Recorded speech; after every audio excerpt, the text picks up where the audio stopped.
Good evening. आज हम सबसे पहले तो जो कल टॉपिक पढ़े थे पहले हम उसका रिवाइज करेंगे, फिर हम उसके बाद आगे बढ़ते हैं। तो कल हम लोगों ने चारवाक की ज्ञानी मीमांसा पर चर्चा की थी, तो एक बार पहले उसकी हम एक अभ्यास करते हैं जो हमने कल पढ़ा था, फिर उसके आगे चलेंगे। क्योंकि कल चारवाक ने अपने पक्ष को प्रस्तुत किया था, तो मैंने कल बात रखी कि चारवाक दर्शन एक भौतिकतावादी दर्शन है। इस भौतिकतावादी दर्शन की व्याख्या वह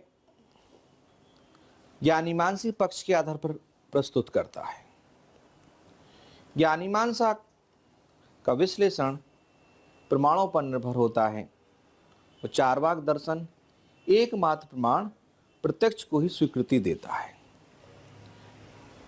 इन प्रमाणों की पूर्ण रूपेण चर्चा न्याय दर्शन ने की। न्याय दर्शन प्रमाणों के तौर पर प्रत्यक्ष, अनुमान, उपमान, शब्द प्रमाण की स्वीकृति देता है, लेकिन चारवाक एकमात्र प्रमाण प्रत्यक्ष को मानता है। अतः वह अन्य प्रमाण, अनुमान, उपमान और शब्द प्रमाण का खंडन करता है। अनुमान के खंडन करने की प्रक्रिया में सर्वप्रथम अनुमान को परिभाषित करते हुए न्याय दर्शन कहता है कि अनुमान दो शब्दों से मिलकर बना है, जिसका अभिप्राय है पश्चात ज्ञान। पश्चात ज्ञान पूर्ववर्ती ज्ञान की अपेक्षा रखता है। यहाँ पूर्ववर्ती ज्ञान का अभिप्राय व्याप्ति ज्ञान से। व्याप्ति वी प्लस आपति एक प्रकार का विशेष संबंध है। यह विशेष संबंध हेतु और साध्य के बीच का संबंध। यह विशेष संबंध होते हुए भी एक सामान्य संबंध है। यह सामान्य संबंध एक प्राकृतिक संबंध है। प्राकृतिक संबंध होने के कारण यह अनिवार्य और सार्वभौम संबंध है।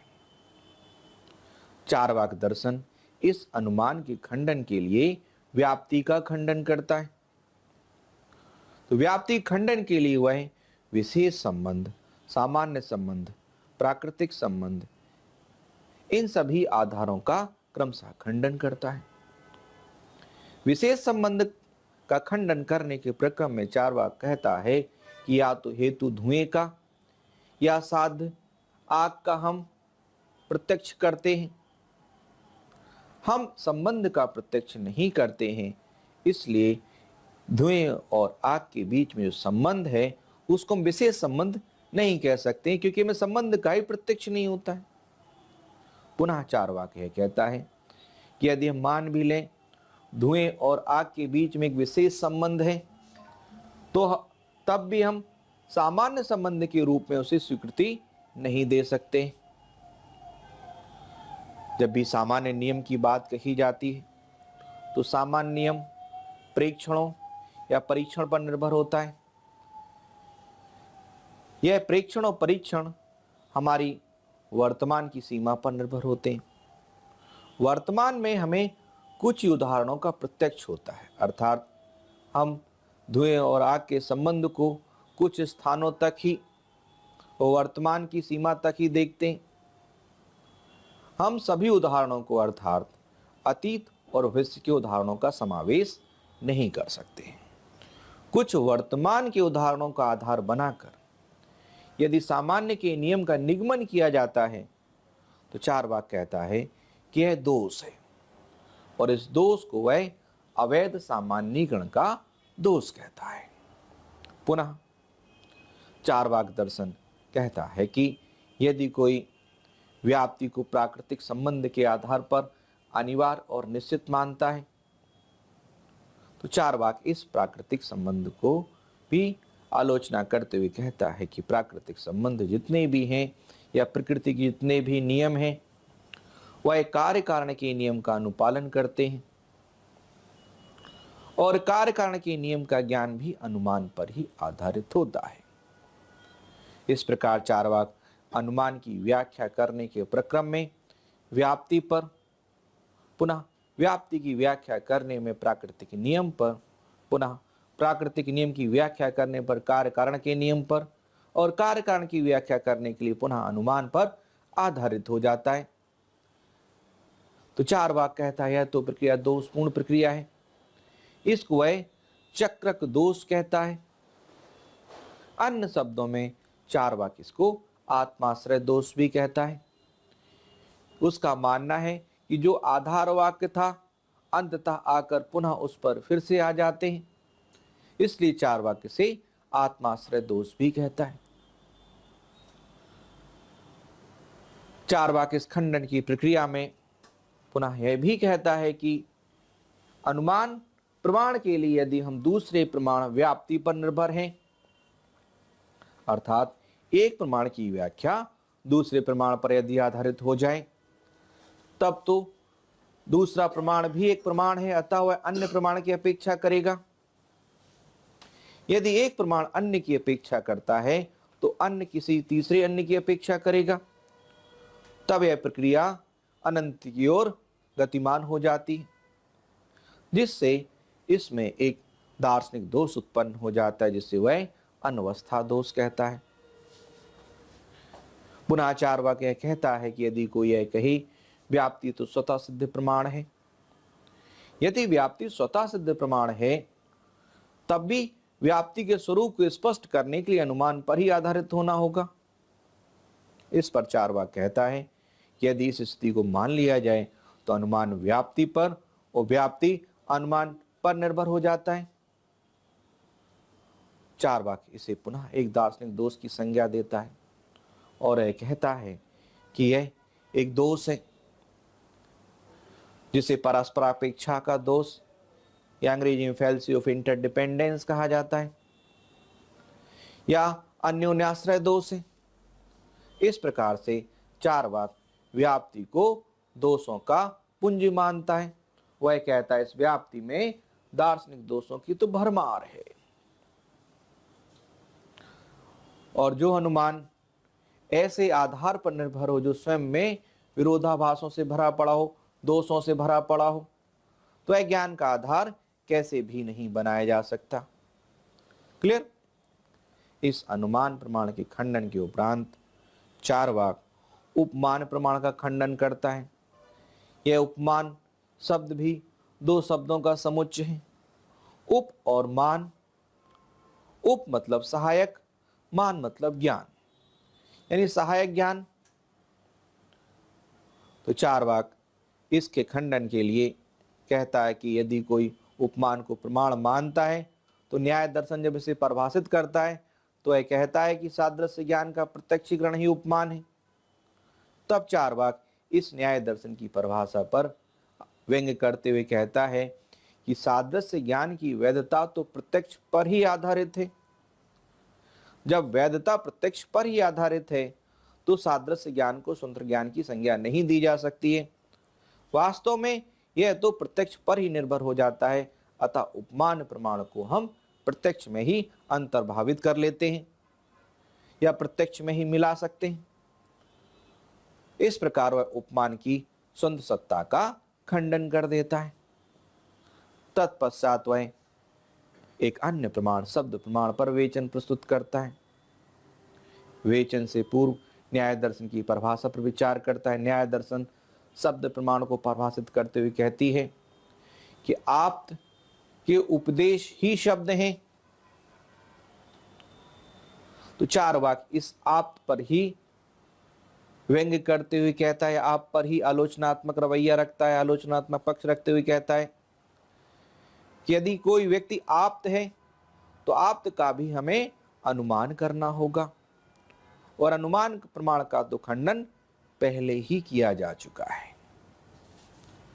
पुनः चार्वाक कहता है कि यदि कोई कहे आप्त के शब्द, तो आप्त को जो भी ज्ञान हुआ है तो उसे वह ज्ञान देखने और सुनने के आधार पर हुआ है। यदि कोई भी ज्ञान दृश्य और श्रव्य इंद्रियों पर आधारित है तो इंद्रिय अनुभव मूलक ज्ञान तो प्रत्यक्ष की ही सीमा है। तब तो शब्द प्रमाण प्रत्यक्ष में ही मिल जाता है। पुनः चार्वाक शब्द प्रमाण का खंडन करते हुए कहता है, यदि कोई यह कहे कि शब्द प्रमाण वेदों पर आधारित है, तो चार्वाक कहता है वेदों की संख्या जो है वह कई है या भिन्न है, और विभिन्न प्रकार के वेद भिन्न भिन्न स्थितियों में चीजों की व्याख्या कर रहे होते हैं।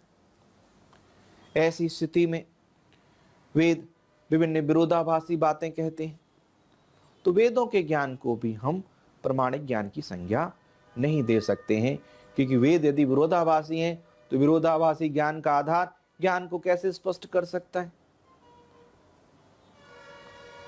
पुनः चार्वाक इन वेदों के निर्माताओं पर प्रश्न चिन्ह अंकित करता है। चार्वाक कहता है कि वेदों के निर्माता जो हैं अपनी आजीविका उपार्जन के लिए, अपनी स्वार्थ पूर्ति के लिए इन वेदों की रचना करते हैं, जिससे उनकी और उनकी संतति की आजीविका चलती रहे। तो वेदों की रचना के पीछे कुछ स्वार्थी और धूर्त लोगों का विचार है। तो चार्वाक ने व्यंग में कहा कि यदि स्वार्थ वृत्ति पर आधारित ज्ञान का निर्माण किया जा रहा है तो वह ज्ञान का आधार कैसे भी नहीं बनाया जा सकता है। इस प्रकार चार्वाक दर्शन अनुमान प्रमाण, उपमान प्रमाण और शब्द प्रमाण का खंडन करते हुए एकमात्र प्रमाण प्रत्यक्ष की ही सिद्धि कर देता है। प्रत्यक्ष को वह इंद्रिय सन्निकर्ष ज्ञान कहता है। इंद्रिय सन्निकर्ष होने कारण किसी वस्तु की अपेक्षा रखती है, और सन्निकर्ष किसी भौतिक वस्तु से ही संभव है। इस प्रकार वह इंद्रिय सन्निकर्ष से भौतिकतावाद की सिद्धि कर देता है। क्लियर? तो इस प्रकार चार्वाक अपने ज्ञान मीमांसी विश्लेषण से भौतिकतावाद की स्थापना करता है। क्लियर? तो ये तो कल की ही बातें थी जिनको मैंने आज रिवाइज किया। अब इस प्रक्रिया को आगे बढ़ाते हैं। ये तो चार्वाक का पक्ष था, लेकिन चार्वाक की कही हुई बातें कहां तक तर्क संगत हैं, इनमें कुछ आधार भी है कि नहीं। तो चार्वाक ने जो कुछ कहा वह भौतिकता को आधार बनाकर कहा, लेकिन समस्त भारतीय दर्शन तो आध्यात्मिकता का परिचायक है। यदि कोई भौतिकतावाद का समर्थन करता है तो उसके तो आलोचक जैन और बौद्ध भी हो जाएंगे, क्योंकि जैन और बौद्ध विचारधारा जो है वह नैतिकता पर आधारित है। इस प्रकार समस्त भारतीय दर्शन इस चार्वाक की आलोचना करता है। तो देखते हैं जरा चार्वाक की कही हुई बातों का आलोचनात्मक पक्ष।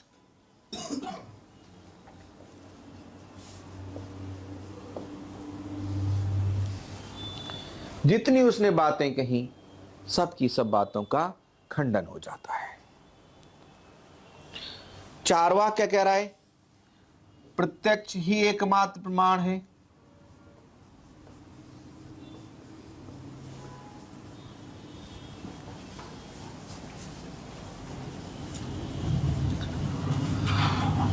तो लोगों ने इसको खींचना शुरू किया शब्द को, और इसकी आलोचना शुरू कर दी।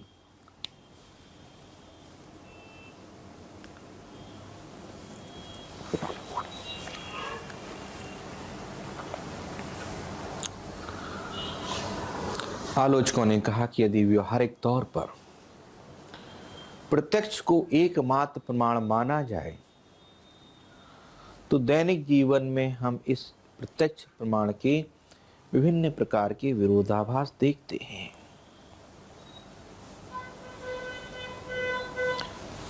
जब हम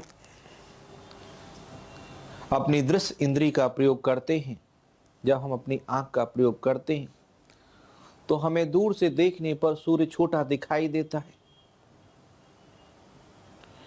लेकिन स्थिति तो इसके विपरीत है।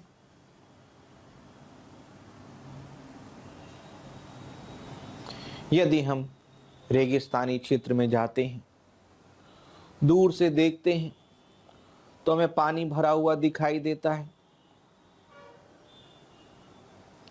मृगमरीचिका की स्थिति निश्चित तौर पर इंद्रियों के द्वारा प्राप्त अनुभव के प्रति विरोधाभास है। तो दैनिक जीवन में हमें तो इंद्रिय अनुभव से विरोधाभास दिखाई देता है। जैसे कि मान लो हम कोई जीभ से ज्यादा मीठी चीज खा लें, उसके बाद ये चाय पिए, कॉफी पिए, तो कहेंगे ये तो बिल्कुल मीठी ही नहीं है। तो जो इंद्रिय अनुभव है वह हमें विरोधाभासी ज्ञान दे सकता है। चारवाक जिन इंद्रियों को ज्ञान का एकमात्र प्रमाण मान रहा है, वह इंद्रियां विरोधाभासी ज्ञान दे सकती हैं। आलोचकों ने एक बिंदु और रखा कि मान लो ये इंद्रियां किसी दोष से ग्रसित हो जाएं, जैसे कि मान लो किसी को पीलिया हो जाए, तो जब वह किसी वस्तु को देखेगा तो उसे वह वस्तु पीली नजर आएगी। अर्थात इंद्रियों से जो वस्तुगत ज्ञान है, उस ज्ञान में वैधानिकता हो, यह आवश्यक नहीं है। अर्थात आलोचकों ने कहा कि यदि इंद्रिय ज्ञान को एकमात्र ज्ञान बना दिया जाए तो उस इंद्रिय ज्ञान में तो विरोधाभास मिलता है। यदि इंद्रिय ज्ञान में विरोधाभास है तो इंद्रिय अनुभव मूलक ज्ञान अर्थात प्रत्यक्ष को ज्ञान का आधार कैसे बनाया जा सकता है। क्लियर सभी को? और कमेंट किया आलोचकों ने, बोले चारवाक जब यह कहता है कि प्रत्यक्ष ही एकमात्र प्रमाण है, तो यह एक नियम बनाने का प्रयास कर रहा है ना। अगर यह एक नियम बना रहा है, तो नियम बना रहा है तो इसका मतलब इसे सामान्य करने की कोशिश कर रहा है, इसको अनिवार्य करने की कोशिश कर रहा है। क्लियर सभी को? यदि नियम बना रहे हैं तो हम उसको सामान्य रूप में देना चाहते हैं। तो आलोचकों ने पकड़ लिया कि चारवाक दर्शन एक ओर तो व्याप्ति जैसे सामान्य नियम का खंडन करता है, वहीं दूसरी ओर अपने सामान्य नियम की स्थापना कर देना चाहता है। तो आलोचकों ने सीधा सीधा सा पॉइंट रखा कि यदि सामान्य नियम बनाने का प्रयास कर रहा है चारवाक, तो यह एक प्रकार का अनुमान है। सामान्य नियम एक प्रकार का अनुमान है, तब तो चारवाक के द्वारा बनाया गया सामान्य का नियम भी एक अनुमान है। तब तो चारवाक ऐसा कदापि नहीं कर सकता है कि एक ओर तो अनुमान का खंडन करे और दूसरी ओर अपने दिए गए अनुमान को सिद्ध कर दे। बोले ये तो विरोधाभास है। बोले यदि सामान्य नियम बना रहा है ना, तो सामान्य नियम तो एक अनुमान है। बोले तब तो इसका सामान्य नियम भी अनुमान बन जाएगा। क्लियर सर को पॉइंट? यदि ये चारवाक इसको नियम बना रहा है ना, तो ये सामान्य नियम बन गया ना। और आपको पता है कि सामान्य नियम तो अनुमान होता है। जैसे समझो सामान्य नियम को प्राकृतिक नियम बोलते हो ना। जैसे नियम है सूरज पूरब से निकलता है, एक नियम है ना। ये नियम सामान्य नियम है, लेकिन ये सामान्य नियम तो अनुमान हुआ ना। अब ऐसे ही प्रत्यक्ष ही एकमात्र प्रमाण है, तो ये अनिवार्य और सार्वभौम नियम बनाने की कोशिश कर रहा है इसको, तो ये भी तो एक सामान्य हो गया ना, तो ये भी तो एक प्रकार का अनुमान हुआ ना। तो आलोचकों ने सीधा सा पॉइंट रखा कि अगर चारवाक यह कहता है कि प्रत्यक्ष ही एकमात्र प्रमाण है, तो यह भी एक प्रकार का अनुमान है। तो चारवाक एक अनुमान का खंडन करे, वहीं दूसरी ओर एक अनुमान की स्वीकृति करे, यह एक विरोधाभास होगा। क्लियर हो सभी को पॉइंट? ये बात ठीक नहीं आलोचकों ने कहा कि यदि आप इसे नियम बनाओगे तो ये भी एक अनुमान ही हो जाएगा। फिर तो आलोचकों ने फिर थोड़ा सा और खींचा इसको कि चारवाक दर्शन यदि अनुमान की उपेक्षा कर दे तो दैनिक जीवन तो बड़ा ही दुरूह हो जाएगा, बड़ा ही कठिन हो जाएगा। जैसे कल खाना खाया था, पेट भर गया था, पानी पिया था, प्यास बुझ गई थी, कल पढ़ा था, समझ में आ गया था, आज पता नहीं पढ़ेंगे समझ में आएगा कि नहीं आएगा, खाना खाएंगे पता नहीं भूख मिटेगी कि नहीं मिटेगी, पानी पिएंगे प्यास बुझेगी कि नहीं बुझेगी। यदि अनुमान को छोड़ दोगे ना तो जीवन कितना कठिन हो जाएगा।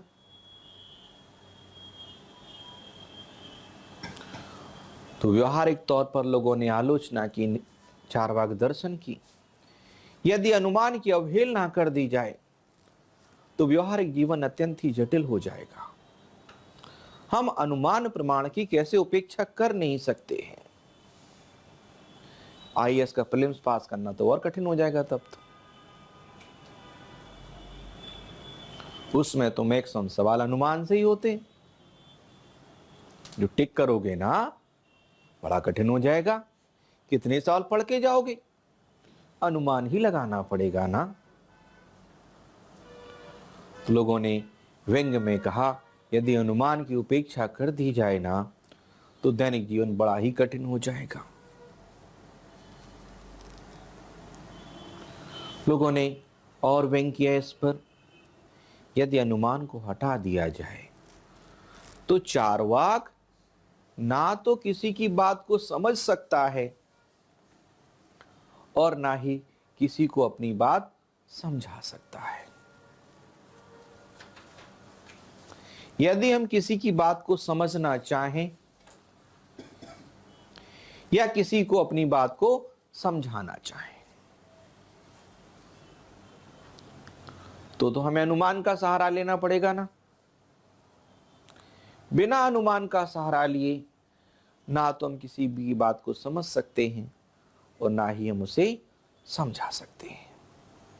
यानी सीधा सा पॉइंट बनने लगा कि अनुमान की कैसे भी उपेक्षा नहीं की जा सकती है। समस्त भारतीय दर्शन इस अनुमान को स्वीकृति देता है। क्लियर सभी को? क्योंकि सबका मानना है यदि व्यवहारिक जीवन को सहज बनाना है तो अनुमान को मानना ही पड़ेगा। बिना अनुमान को माने काम बनेगा ही नहीं। अब मान लो सुबह चले, पता नहीं कोचिंग जा तो रहे हैं, पढ़ने जा तो रहे हैं, बस मिली ना मिली, दिल्ली जा रहे हैं, पता नहीं ट्रेन आई कि ना आई। तो भाई अगर ऐसे चलता रहा ना तो जीवन बड़ा ही संशयग्रस्त हो जाएगा, जीवन में बड़ी ही जटिलता आ जाएगी।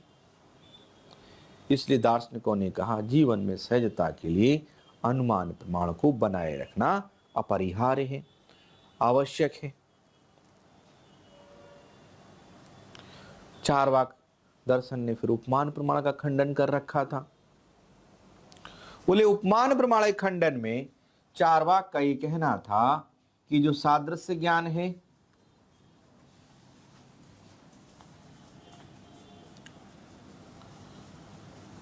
वह प्रत्यक्षीकरण से वैधता को प्राप्त करता है। तो न्याय दर्शन की आलोचना की। न्याय दार्शनिकों ने कहा उपमान की प्रक्रिया में प्रत्यक्षीकरण अकेला पर्याप्त नहीं है। चलो ना, प्रत्यक्षीकरण अकेला पर्याप्त नहीं है। जैसे कि मान लो कोई व्यक्ति जंगल गया, और उसने एक कोई विशेष जानवर देखा, तो विशेष जानवर देखा उसने, तो देखना अकेला पर्याप्त नहीं है। जब तक कोई सादृश्यता ना बताए, तो न्याय दार्शनिकों ने कहा कि प्रत्यक्षीकरण के साथ साथ सादृश्य ज्ञान का होना आवश्यक है। अकेला प्रत्यक्षीकरण पर्याप्त नहीं है, सादृश्य ज्ञान उसकी पहली शर्त है। तो जो उपमान को मानने वाले न्याय दार्शनिक हैं, बोले उनका मानना है कि प्रत्यक्षीकरण के पूर्व सादृश्य ज्ञान अपरिहार्य है। जब तक हमारे पास सादृश्य ज्ञान नहीं हो जाता है, तब तक प्रत्यक्षीकरण किया जाना अपने आप में पर्याप्त नहीं है। क्लियर सभी को? भाई बात हम देख के आ गए, हमें दूसरा तो पता है ही नहीं, दूसरी की इक्विवेलेंट क्या है, उसके समानार्थी तो हम नहीं जान सकते। तो न्याय दार्शनिकों ने इस बात का खंडन किया। जो चारवाक ने बात की थी खंडन के लिए, चारवाक की बात अपनी जगह सही है, लेकिन न्याय की बात उससे ज्यादा सही है। देखना अकेला पर्याप्त थोड़ी ना है, उसके पहले तो सादृश्य ज्ञान होना जरूरी है ना। फिर चारवाक ने शब्द प्रमाण का खंडन कर रखा था।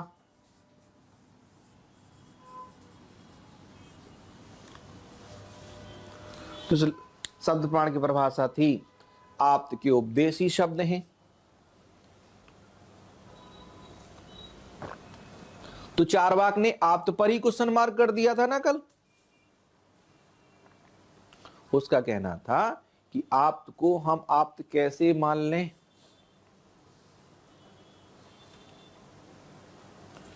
तो आलोचकों ने सीधा सीधा सा पॉइंट रखा कि यदि चारवाक सिर्फ इंद्रिय सन्निकर्ष को ही ज्ञान का एकमात्र आधार बनाता है, तब तो उसका ज्ञान अत्यंत ही सीमित होगा,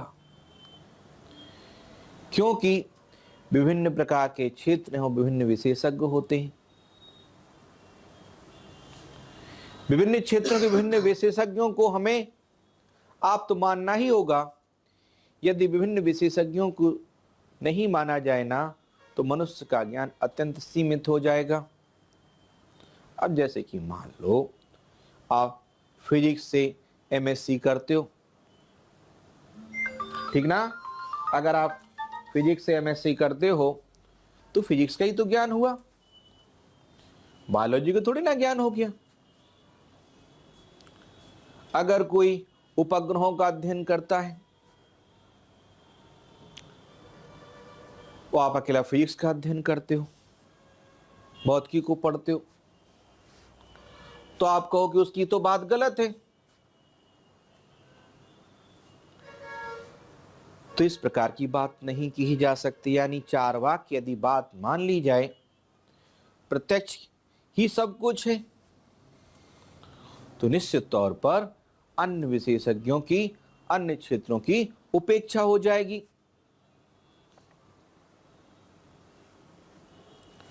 चारवाक पर यह सीधा सीधा व्यंग्य था कि हम विभिन्न क्षेत्रों के विशेषज्ञों की अवहेलना नहीं कर सकते, क्योंकि यदि इसको मान लिया जाए तो हमारा ज्ञान अत्यंत सीमित हो जाएगा।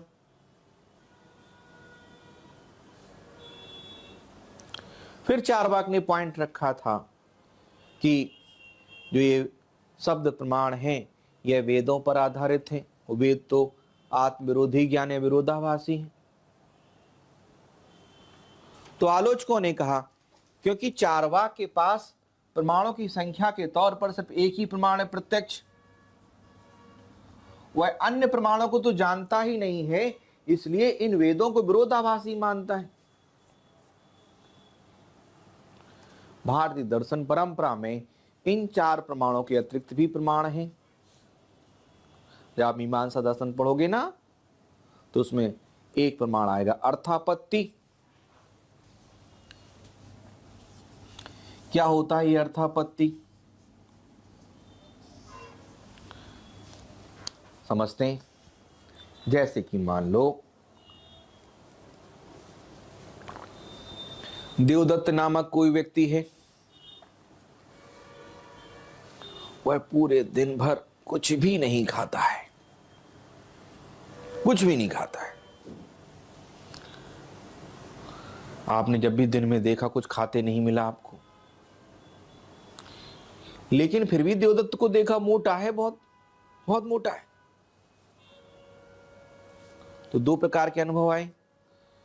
पूरे दिन भर देवदत्त कुछ भी नहीं खाता है। दो सेंटेंस आया, देवदत्त मोटा है, तो विरोधाभास हो गया ना ये। तो जब दो विरोधाभासी ज्ञान हो तो तीसरे वाक्य की हमें या तीसरे प्रकार के अनुभव की कल्पना करनी होगी।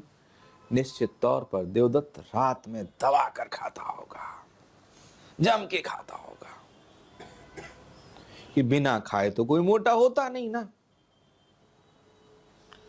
तो जब दो विरोधाभासी बातें हों तो दो विरोधाभासी बातों के समाहार के लिए एक प्रमाण की आवश्यकता पड़ती है। उस प्रमाण को कहा जाता है अर्थापत्ति प्रमाण। तो चारवाक के पास तो प्रमाणों की संख्या ही बड़ी कम है, इसलिए चारवाक को वेदों में विरोधाभास दिखाई देता है। यदि उसके पास ही जानकारी हो या उसे यह ज्ञान हो कि अर्थापत्ति भी एक प्रमाण होता है, तो निश्चित तौर पर वह विरोध वेदों में या वेदों के बताए हुए ज्ञान में विरोधाभास नहीं देखेगा। क्लियर? एक बात और उसने और कह रखी थी कि वेदों की रचना कुछ स्वार्थी लोगों ने कर रखी है। तो इसमें भी चारवाक अपनी पक्ष को रखने के लिए पूर्ण ईमानदारी नहीं बरतता है। निश्चित तौर पर वेदों की व्याख्या के तौर पर कुछ स्वार्थी लोग हो सकते हैं, लेकिन कुछ स्वार्थी लोगों के आधार पर इसका सामान्यीकरण नहीं किया जा सकता है। कुछ के स्वार्थी होने का अभिप्राय यह बिल्कुल नहीं है कि सभी स्वार्थी होते हैं। एक ओर तो चारवाक सामान्यीकरण के दोष को देखता है, लेकिन वहीं दूसरी ओर वह कहता है कि इन वेदों की रचना स्वार्थी लोगों ने कर रखी। तो निश्चित तौर पर वह एक प्रकार का अवैध सामान्यीकरण स्वयं कर रहा है। इस प्रकार से चारवाक की सभी मान्यताओं का परवर्ती दार्शनिकों ने, परवर्ती आलोचकों ने पूर्णतया खंडन कर दिया और चारवाक के द्वारा प्रस्तुत की गई ज्ञान मीमांसा का पूर्णतया खंडन कर दिया। क्लियर हुआ सभी को? यहां तक ध्यान रखना है कि हम क्लास में लिखा नहीं रहे हैं आपको, तो इसका मतलब ये नहीं कि आपके पास नोट्स नहीं होगा। आज आप लोग और कोशिश करोगे, कल आपको नोट्स मिल जाएगा। जो भी लेक्चर चल रहा है उसे लिखने की कोई आवश्यकता नहीं है, जो बातें हैं वो आपको लिखी हुई मिल जाएंगी यहाँ पर, ठीक ना। तो लिखने का टाइम बचता है, उसमें आप लिखने की प्रैक्टिस करोगे उस टाइम में, कि बोलते रहे और लिखते रहे तो उसमें सीखने की प्रक्रिया कमज़ोर हो जाती है। फिर तो कोशिश करो, सीखो पहले, नोट्स को बाद में कलेक्ट करो। नोट्स इकट्ठा करने से कुछ भी नहीं होता है, ध्यान रखो। सबसे अच्छा तो किताब में होता है। फिर तो आप वो तरीका सीखो जिससे कि आपकी समझ बढ़ेगी। देखो जरा खंडन करने की प्रक्रिया में कैसे खंडन किया गया, एक बार फिर समझो जरा। हम खंडन करने की प्रक्रिया में उसी क्रमिकता का ध्यान रखेंगे जिस क्रमिकता में उन्हें पहले व्याख्यायित किया गया था। पहले प्रत्यक्ष को व्याख्यायित किया, फिर अनुमान को किया, फिर उपमान को किया, फिर शब्द को किया। तो खंडन करने की प्रक्रिया में उसी का हमें अनुपालन करना है, ध्यान रखना है, ठीक ना। जैसे से बात आगे बढ़ी, वो कह रहा था एकमात्र प्रत्यक्ष, तो पहले उसका खंडन कर दिया। फिर उसने अनुमान का खंडन किया, तो फिर अनुमान का खंडन क्यों किया, हम अनुमान का पुनः खंडन कर देते हैं जो उसने क्या रखा था, यानी उसकी आलोचना की भी प्रत्यालोचना हो गई। उसने उपमान का खंडन किया, भूल गया ये खंडन ठीक नहीं है कि प्रत्यक्षीकरण तो सादृश्य पर ही निर्भर होता है, ये तो इस वाले प्रमाण में। फिर उसने शब्द प्रमाण खंडन कर रखा था, जो उसने क्रमिकता रखी, आप्त रखा। फिर उसने रखा कि ये विरोधाभास है, तो उस लाइन को काटा। फिर उसने कहा कि भाई स्वार्थी लोगों की उपज है, फिर उस लाइन को काटा। तो ध्यान रखना है, जब भी आप आंसर राइटिंग करो तो जैसा प्रेजेंटेशन कॉन्सेप्ट में किया है उसी सीक्वेंस में उसका खंडन किया जाएगा। ये बिल्कुल ध्यान रखना है, कोशिश करना है आपको, क्योंकि दिमाग में रखो कि जो प्रस्तुतिकरण की स्थिति होगी वह बहुत ही सटीक होनी चाहिए। वही बताता है कि आप एक अच्छे प्रशासनिक अधिकारी हो। आप उन सभी बिंदुओं का समावेश कर लेते हो जो कि आवश्यक है, चाहे संकल्पना का प्रस्तुतिकरण हो और चाहे आलोचनात्मक पक्ष हो। आलोचना तो तभी होगी ना जब संकल्पना में बिंदु होंगे, ध्यान रखो। बिना आलोचना की प्रस्तुतिकरण तभी होगी, ध्यान रखना, जब तक कि संकल्पना की प्रस्तुतिकरण ढंग से हो चुकी होती है। ठीक ना, ये ध्यान रखना है। तो चार वाक्य का ये तो था ज्ञानी मानसी पक्ष और उसके ज्ञानी मानसी पक्ष की आलोचना। अब मैंने समझाया आपको किसी भी दर्शन के दो पहलू हैं, तत्वमीमांसा और ज्ञानीमांसा। अब जरा हम चार वाक्य के दूसरे पहलू पर बातचीत करते हैं कि अपने ज्ञानीमानसी पक्ष से तत्वमीमांसा का विवेचन कैसे करता है। देखें जरा दूसरा पहलू इसका।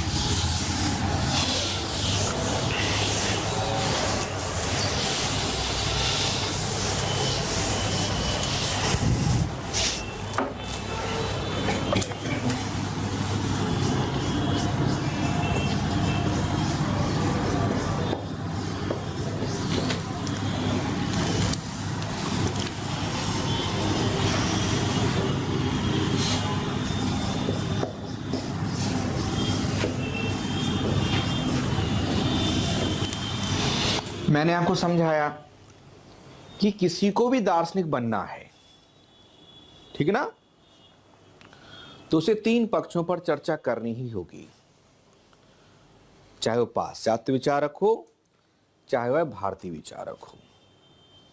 वो तीन तत्व कौन कौन से हैं? ईश्वर, आत्मा और जगत। ठीक ना, फर्स्ट लेक्चर में समझाया था आपको। यानी तत्वमीमांसा के तीन पक्षों पर उसे चर्चा करनी ही पड़ेगी। जगत तत्व पर, आत्म तत्व पर और ईश्वर तत्व पर। और चारवाक के पास इस तत्वमीमांसी विवेचन का एक ही आधार है, प्रत्यक्ष। उसके प्रत्यक्ष का अभिप्राय क्या है? इंद्रिय सन्निकर्ष। तो इस इंद्रिय सन्निकर्ष को आधार बनाते हुए ही वह इन तीन पक्षों पर अपना विवेचन प्रस्तुत करेगा। क्लियर? इन तीन पक्षों पर चर्चा करेगा, ध्यान रखना है। एक बच्चे ने सवाल पूछा था कि सर ये विचारक में और दार्शनिक में क्या अंतर होता है? तो ध्यान रखो, विचारक बोल थिंकर। थिंकर जो है वो किसी भी क्षेत्र में हो सकता है। समाजशास्त्र में भी थिंकर हो सकता है, मनोविज्ञान में भी थिंकर हो सकता है, नैतिकता को क्या होना चाहिए इस पर भी थिंकर हो सकता है, सड़क के नियम क्या होने चाहिए इस पर भी थिंकर हो सकता है, मनुष्य को क्या व्यवहार करना चाहिए इस पर भी थिंकर हो सकता है। लेकिन दार्शनिक वही होगा जो तत्वमीमांसी प्रश्नों का विवेचन करेगा। अर्थात दार्शनिक वही कहा जाता है जो कि ईश्वर, आत्मा और जगत पर परिचर्चा करे। तो सभी दार्शनिक विचारक तो हो सकते हैं, ठीक ना, सभी दार्शनिक विचारक हो सकते हैं, लेकिन सभी विचारक दार्शनिक नहीं हो सकते। ध्यान रखना, जो दार्शनिक होगा वो तत्वमीमांसी प्रश्नों पर चर्चा जरूर करेगा, ध्यान रखना। तो फिलहाल हम दर्शन की बात करते हैं, तो इन पक्षों पर चर्चा किसी भी दर्शन के लिए अपरिहार्य हो जाती है। देखें जरा पहला कि चारवाक दर्शन प्रत्यक्ष को आधार बनाते हुए तत्वमीमांसी पक्ष जगत की व्याख्या कैसे करता है। तो सामान्य शब्दों में समझो, जो जगत है, तुलसीदास की लाइन सुनी होगी, क्षिति जल पावक गगन समीरा, पंच तत्व है रचित शरीरा। ये जो जगत है और ये जो शरीर है, दोनों ही जड़ है ना। तो जो भी जड़ तत्व है वो सब का सब जड़ तत्व 5 तत्वों का संयोजन है। पृथ्वी, जल, अग्नि, वायु और आकाश। तो समस्त भारतीय दर्शन इस जगत की व्याख्या करने में 5 तत्वों को स्वीकृति देता है। पृथ्वी, जल, अग्नि, वायु और आकाश। कोई भारतीय दर्शन हो सभी 5 तत्वों को मानते, लेकिन चारवाक जो है एक भौतिकतावादी दर्शन है, जो कि प्रत्यक्ष को एकमात्र मानता है, इंद्रिय सन्निकर्ष को मानता है। तब ऐसी स्थिति में वह पृथ्वी तत्व को, जल तत्व को, अग्नि तत्व को और वायु तत्व को तो मान सकता है, लेकिन वह आकाश तत्व को नहीं मानेगा। वायु को स्पर्श कर सकता है, अग्नि को देख सकता है, छू भी सकता है, जल को टेस्ट कर सकता है, पृथ्वी को भी देख सकता है, उसमें गंध भी आती है।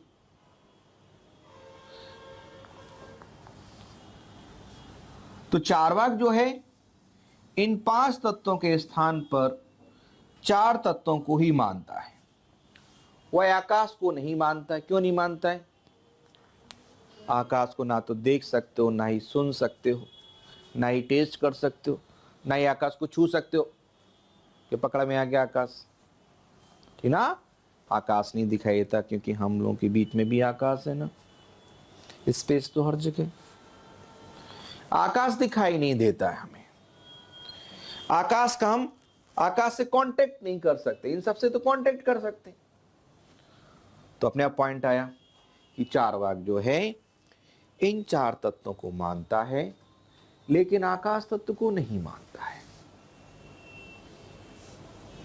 क्योंकि आकाश से इंद्रिय सन्निकर्ष संभव नहीं है। लेकिन समस्त भारतीय दर्शन एक आकाश तत्व को मानता है। तो उनके मानने का आधार है अनुमान।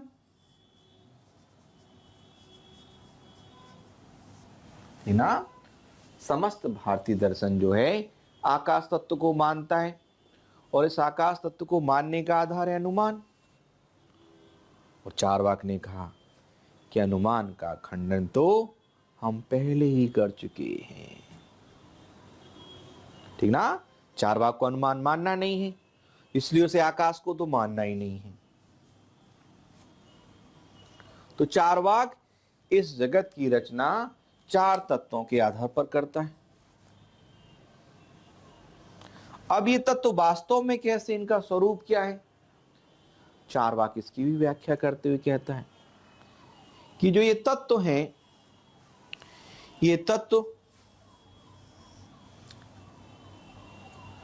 हम अणु रूप में नहीं मानते हैं। हम इन तत्वों का संघात रूप ही मानेंगे, कंपाउंड फॉर्म ही मानेंगे, एटॉमिक फॉर्म नहीं मानेंगे, हम कंपाउंड फॉर्म ही मानेंगे। रीजन उसके पास वही है भाई। जैसे डस्टर है, कंपाउंड है ना।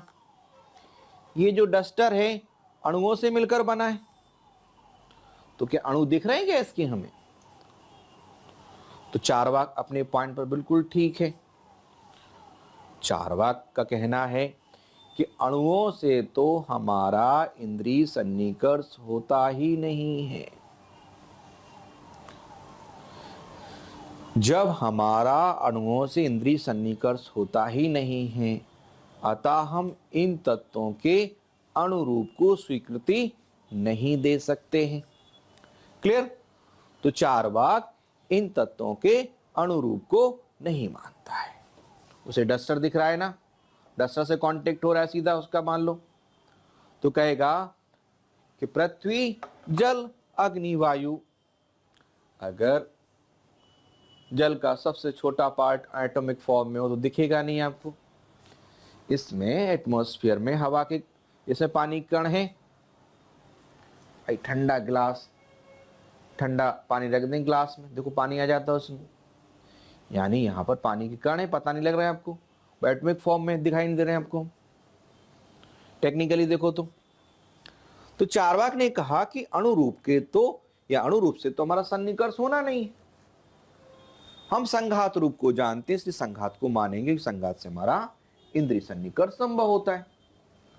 तो चार्वाक इन चार तत्वों के अणुरूप को ना मानकर संघात रूप को ही स्वीकृति देता है। क्लियर सभी को? अब देखो जरा, चार्वाक कहता है कि इन अणुओं का जो स्वभाव ही, इन तत्वों का जो स्वभाव ही है, जो ये पृथ्वी, जल, अग्नि, वायु चार तत्व हैं, इनका स्वभाव ही संघात। इन तत्वों का जो स्वभाव है वह संघात। जब इनका स्वभाव ही संघात है, संघात का मतलब होता है जुड़कर रहना, जुड़ जाना।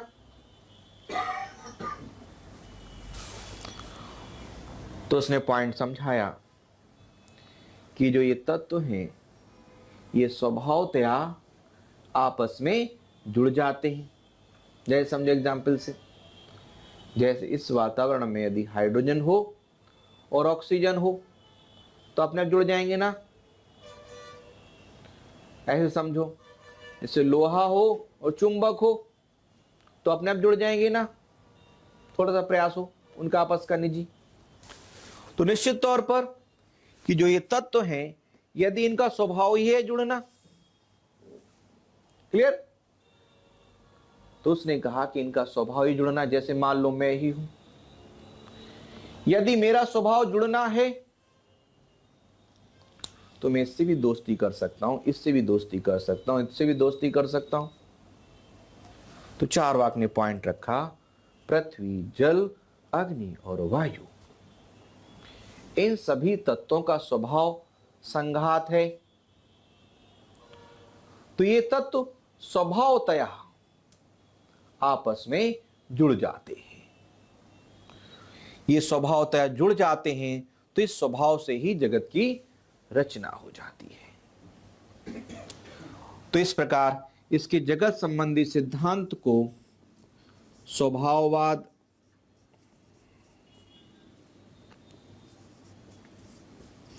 संघातवाद,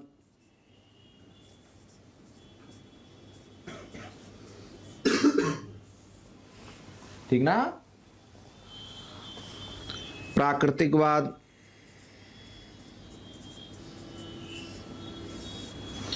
इनकी संज्ञा दी जाती है।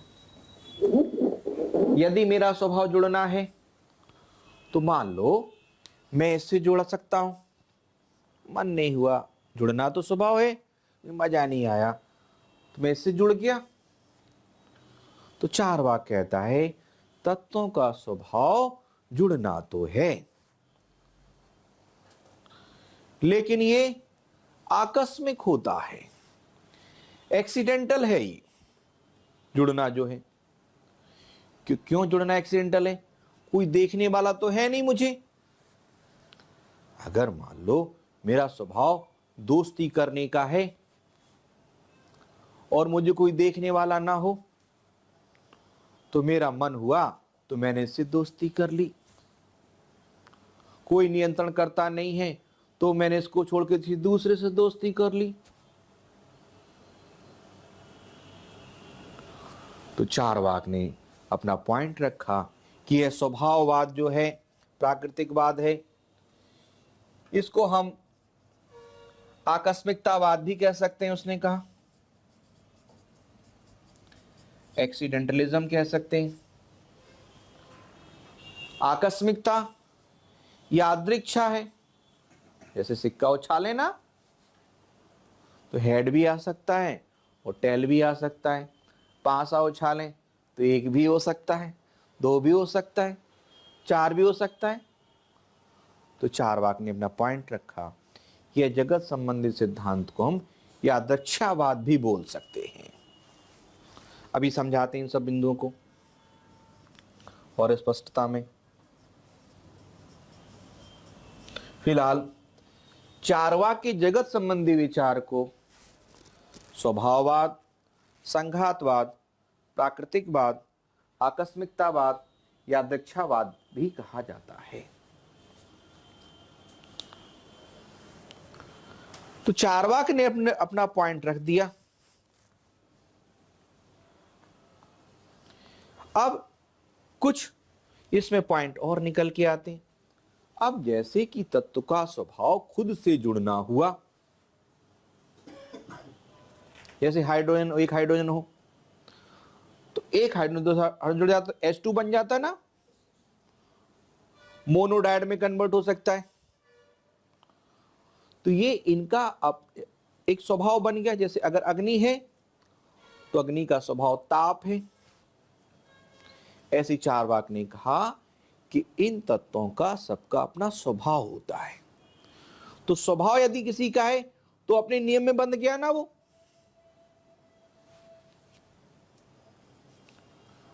तो चारवाकियों के इस भौतिकतावाद की इस सिद्धांत को, जगत संबंधी सिद्धांत को एक नाम और दिया जा सकता है, उसको कह सकते हो यांत्रिकतावाद।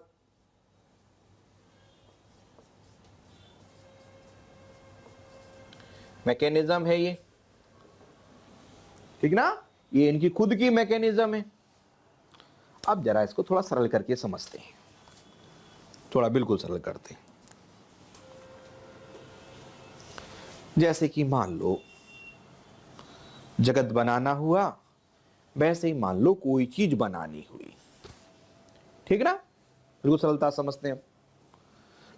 जैसे कि मान लो किसी कुम्हार को घड़ा बनाना हुआ, या किसी बढ़ई को कुर्सी बनानी हुई। जैसे कि मान लो हमने किसी बढ़ई को घर पर बुलाया और कहा कि कुर्सी बनवानी है, तो बढ़ई ने बड़े ही आदर भाव से कहा कि हाँ साहब बना दी जाएगी। तो ठीक है बनाओ। बोले भाई कुछ पैसा तो दे दो, सामान तो ले आए, बन तो जाएगी। तो आपने उसे पैसा निकाल कर दे दिया।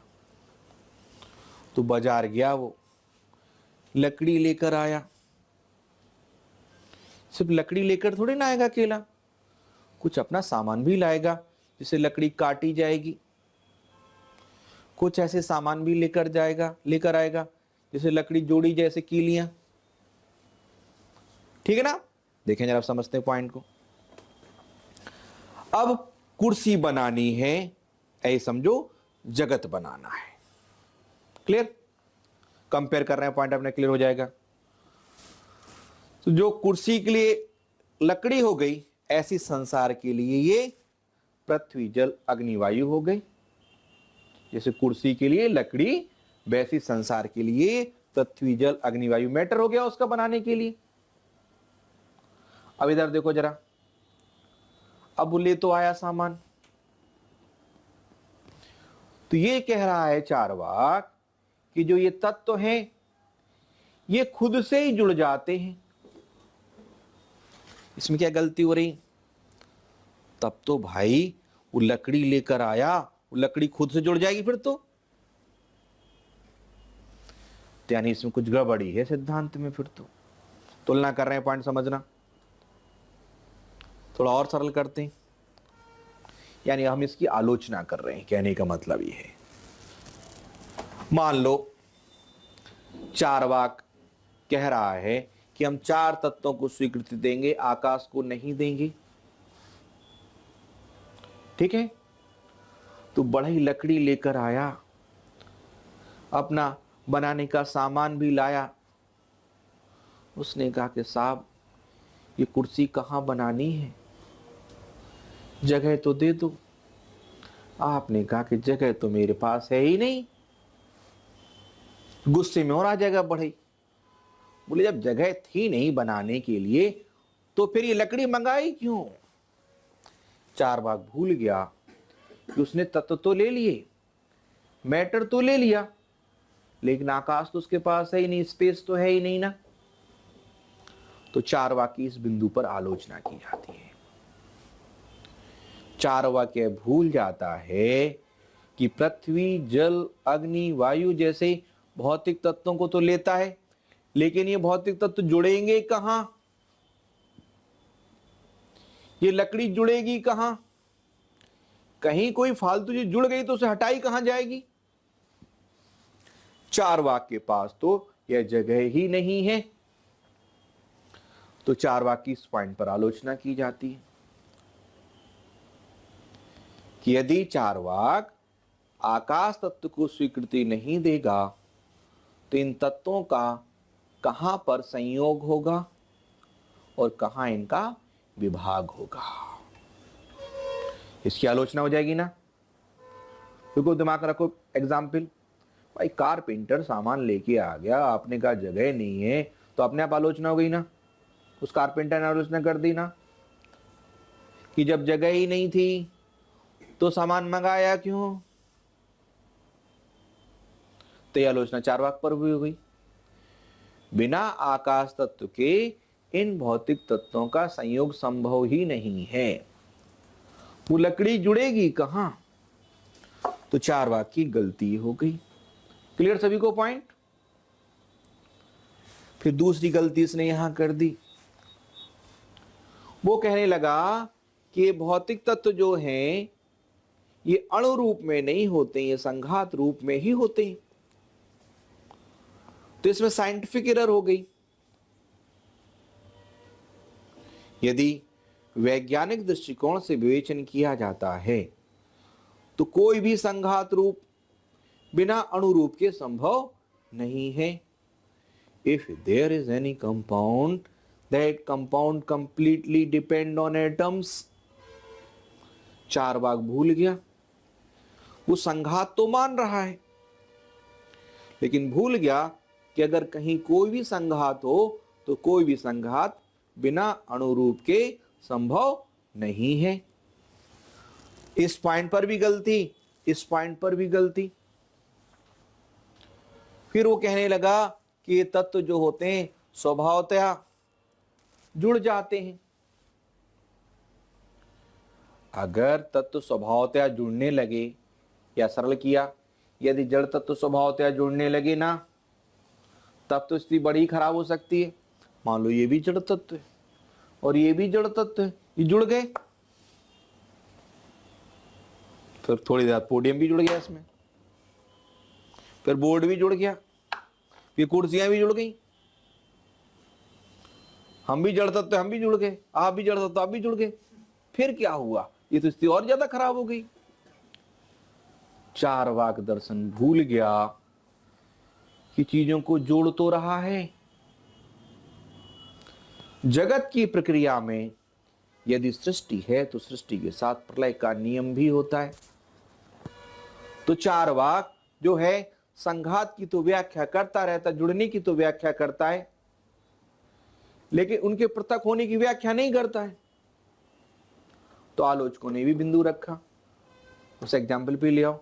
मान लो बेचारा कारपेंटर लकड़ी लेकर आया, वो जैसे उसने लकड़ी रखी, लकड़ी खुद ही जुड़ गई।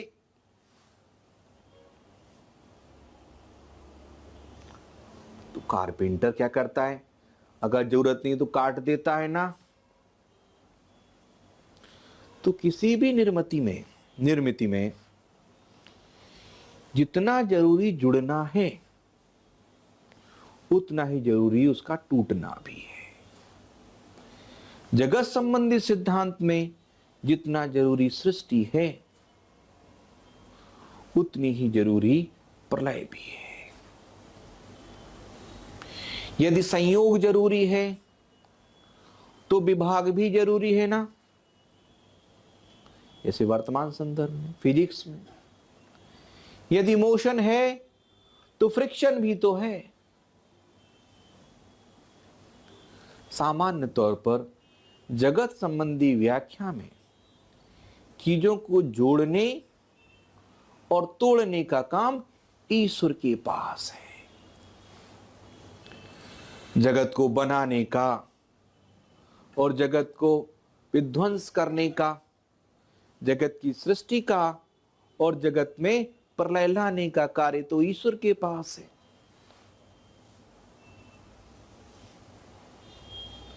गॉड का मतलब यही है, जनरेटर, ऑपरेटर और डिस्ट्रॉयर, कर्ता, भरता और हरता। तो चारवाक दर्शन भूल जाता है जगत की व्याख्या करने के प्रक्रम में संघात के नाम पर तो सृष्टि की व्याख्या कर सकता है, लेकिन दूसरी व्याख्या तो उसे छूट ही जाती है कि सृष्टि की प्रलय कैसे होगी। इस उदाहरण से भी समझो जरा, कुम्हार या बढ़ई के होने का आराम क्या है? बढ़ई चाहे तो चीजों को जोड़ दे, मान लो उसने जोड़ जोड़ के कुर्सी बना दी। जैसे आपने कुर्सी देखी, अरे भाई कुछ ठीक नहीं है ये, इससे तो अच्छा तुम स्टूल ही बना देते। बड़े ने कोई बात नहीं साहब, अभी हो जाएगा। उसने अपनी आरी उठाई, ऊपर के से काट दिए। यानी यदि सृष्टि और प्रलय की व्याख्या करनी है तो कोई एक कारक चाहिए ना। तो चारवाक दर्शन तो कोई कारक मानता ही नहीं है, क्योंकि वो कहता है कि ये तत्व तो स्वभावतया जुड़ जाते हैं, इनकी प्रकृति ही है स्वभावतया जुड़ने की। तो चारवाक तो भूल ही जाता है कि अगर जोड़ने का काम है तो उसके पास तोड़ने का भी तो काम होना चाहिए ना। यानी कोई बनाने वाला चाहिए। बनाने वाले को फिलॉसफी की भाषा में कहा जाता है निमित्त कारक, अंग्रेजी में बोलते हैं इफिशिएंट कॉज। तो जो ये एग्जाम्पल ले रहे थे, जैसे मान लो बढ़ई का, तो पॉइंट बना निमित्त कारक। अब शब्द आया तो डिफाइन करना पड़ेगा।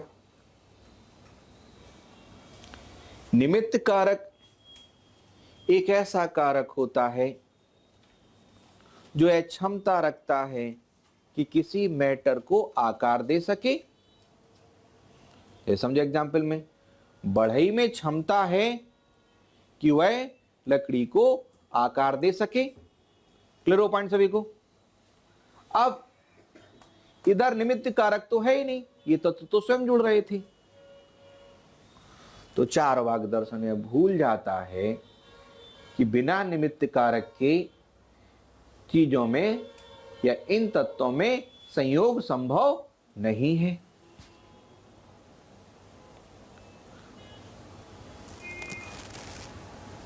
तो सामान्य तौर पर जो ईश्वर मानते हैं उनके लिए तो समस्या नहीं होती कि इस जगत का कारक जो है ईश्वर है। लेकिन सभी दर्शन तो ईश्वर नहीं मानते हैं ना। जैसे कि साइंस ईश्वर नहीं मानता है, लेकिन साइंस भी तो इस जगत की व्याख्या करता है, जैसे डार्विन। तो जो लोग ईश्वर को नहीं मानते हैं तो किसी सिद्धांत को मानते हैं, या कोई तकनीकी दृष्टिकोण लेके आते हैं, कोई अपनी अप्रोच लेकर आते हैं, इससे जगत की व्याख्या की जाती है। जैसे एग्जाम्पल ले सकते हो डार्विन का। डार्विन तो जगत की चीजों की व्याख्या कर रहा होता है डेवलपमेंट थ्योरी से।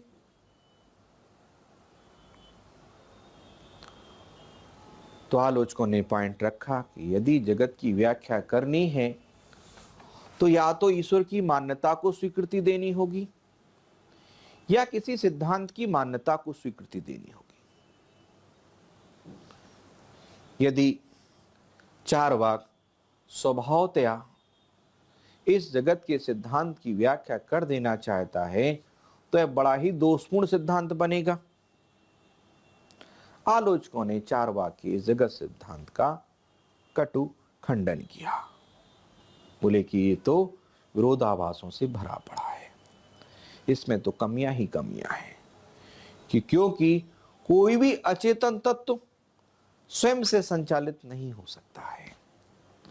अब जैसी कुर्सी है, अगर मेरा मन करेगा तब तो मैं इसको जोड़ दूंगा।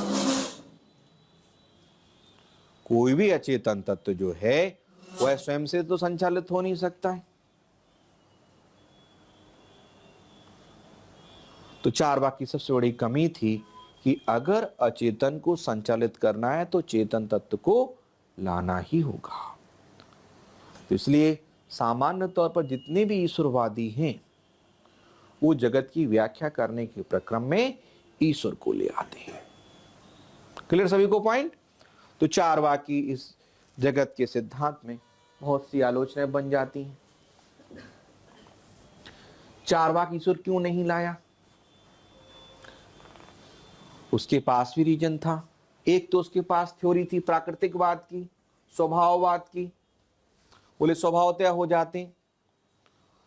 जो सामान्य तौर पर ईश्वर की अवधारणा मानते हैं उनका मानना होता है कि इस ईश्वर ने संसार की रचना किसी प्रयोजन के कारण कर दी है। शब्द आया ना प्रयोजन, तो अपने आप शब्द आगे बढ़ेगा। भाई यदि ईश्वर ने संसार की रचना किसी प्रयोजन से की है तो इस संसार की रचना के पीछे उसका प्रयोजन क्या था? तो जितने भी ईश्वरवादी हैं पूरी फिलॉसफी में ध्यान रखने की लाइनें क्रम से बढ़ जाती हैं। जगत की रचना ईश्वर ने की है तो ईश्वर ने इस जगत की रचना के पीछे कोई ना कोई प्रयोजन जरूर बना रखा था। फिर लोग स्वभावतः पूछते साहब ये प्रयोजन क्या था? तो जो लोग ईश्वर को मानते हैं उनका मानना है कि ईश्वर का प्रयोजन था संसार के सभी प्राणियों को सुख से रखा जा सके।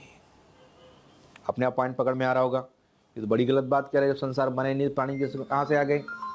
तो टेक्निकली समझो कि इस प्रकार की स्थिति को कैसे भी स्वीकृति नहीं दी जा सकती है। यानी जब संसार में कोई प्राणी था ही नहीं तो किसके प्रयोजन के लिए? इसलिए चारवाक ईश्वर की मान्यता को स्वीकृति नहीं देना चाहता है। यदि ईश्वर नहीं भी माना जा रहा है तो भी कोई निमित्त कारक तो लाना ही पड़ेगा, जैसे कि हमने इस उदाहरण से समझा।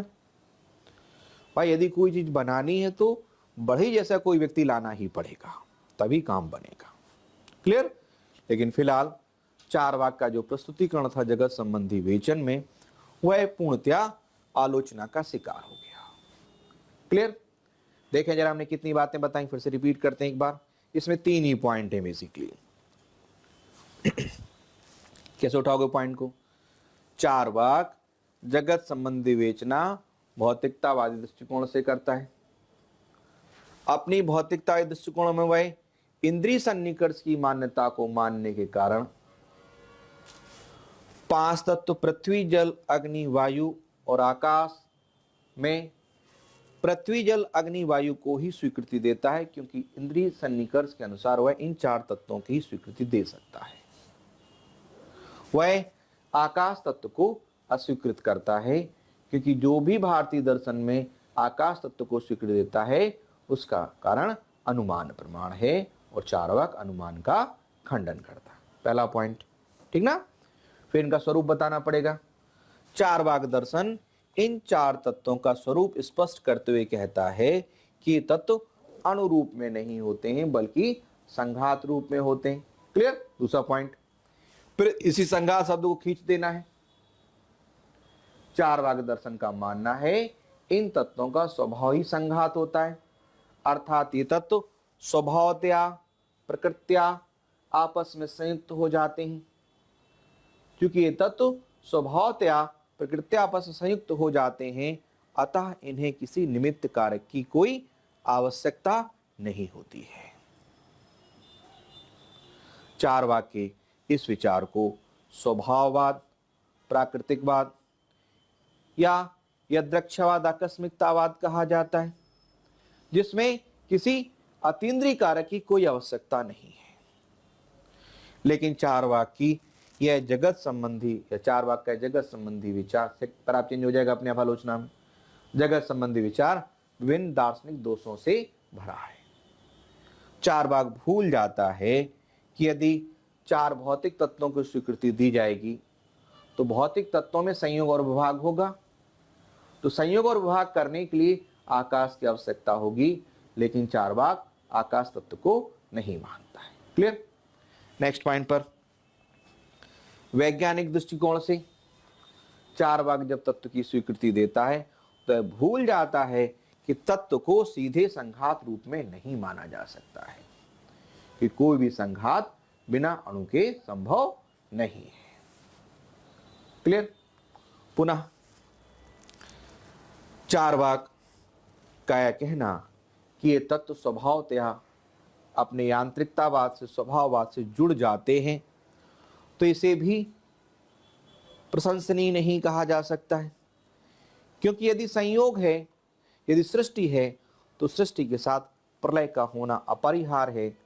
सृष्टि और प्रलय के नियम की व्याख्या के लिए किसी निमित्त कारक की आवश्यकता हो अवश्य की जाएगी या अवश्य करनी होगी। यदि चार वाक निमित्त कारक की उपेक्षा करता है तब उसे निश्चित तौर पर किसी सिद्धांत के आधार पर जगत की व्याख्या करनी होगी, तो चार वाक ऐसे किसी सिद्धांत की भी स्वीकृति नहीं देता है। इस प्रकार चार वाक के द्वारा दी गई जगत की व्याख्या विभिन्न विसंगतियों से भरी है। क्लियर हुआ ना। 3 पॉइंट रखे, चार तत्व, संघात और संघात, तो इन्हीं को तीनों को काट दो उठा के, ठीक ना। संघात का विकल्प क्या था, निमित्त कारक, और निमित्त कारक आती प्रयोजन, तो अपने आप ये शब्द अभी आगे भी जाके पढ़ोगे ना तो बार बार रिपीट होंगे, चिंता मत करो, ठीक ना। बस आप ये देखो क्या चल रहा है, इसमें धीरे बैठ जाएंगे। और जितने आपको बोर्ड पर पॉइंट लिखे होते ना, उन्हीं पॉइंट्स का आपको आंसर राइटिंग में समावेश करना, ही आपके टेक्निकल टर्म होते हैं सबके सब, जो बोर्ड पर लिखे हैं। बस ध्यान रखो, जो बोर्ड पे लिखा जा रहा है आपकी आंसर राइटिंग में उतने ही पॉइंट आ जाए, दे आर सफिशिएंट, ठीक ना। तो ये तो था इसका जगत संबंधी विवेचन और चार वाक के जगत संबंधी विवेचन की आलोचना। क्लियर। अब देखते हैं जरा चार वाक का आत्मा संबंधी विचार।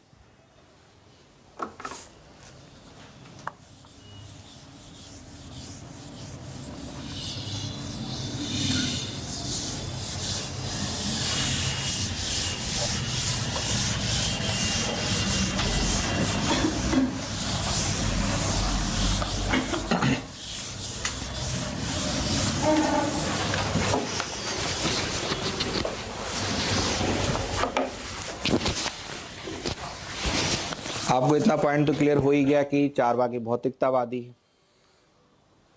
तो उसके समझाने का जो दृष्टिकोण होगा वो भौतिकतावादी होना है उसे, तो क्लियर। तो अगर वो चाहे आत्म तत्व को समझाए या वो चाहे ईश्वर तत्व को समझाए, उसका तरीका वही जाएगा। तो शुरुआत तो ये हो जाएगी हर चीज की। चार वाक एक भौतिकतावादी दर्शन है,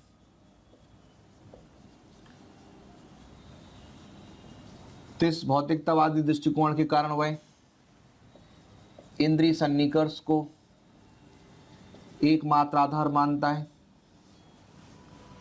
उस इंद्रिय सन्निकर्ष के कारण वह परंपरागत आत्म तत्व को नहीं मानता है। तो आपने यूज किया कौन सा परंपरागत तत्व था, आत्मा, पता ना पहले दिन। परंपरागत आत्म तत्व क्या है, आत्मा अजर अमर नित्य शाश्वत, तो ये पॉइंट आ जाएंगे। तो परंपरागत आत्मा की जो अवधारणा है वह आत्मा को अजर अमर नित्य शाश्वत मानती है। तो चार वाक का मानना है कि यदि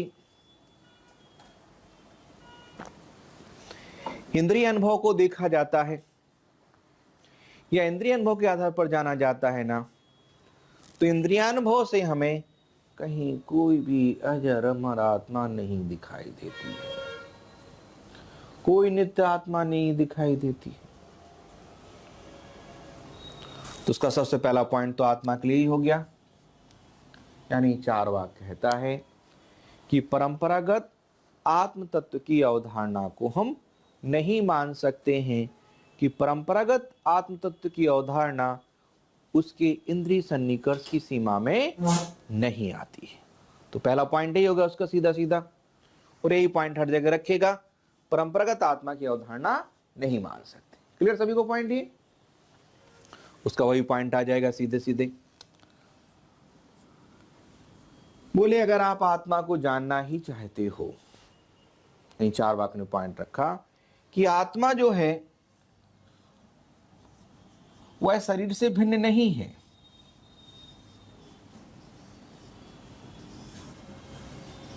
क्या कहने लगा कि इस आत्मा और शरीर में कोई अंतर नहीं। अरे जो दिख रहा है ना शरीर, उसने कहा यही आत्मा है, बॉडी इज सोल।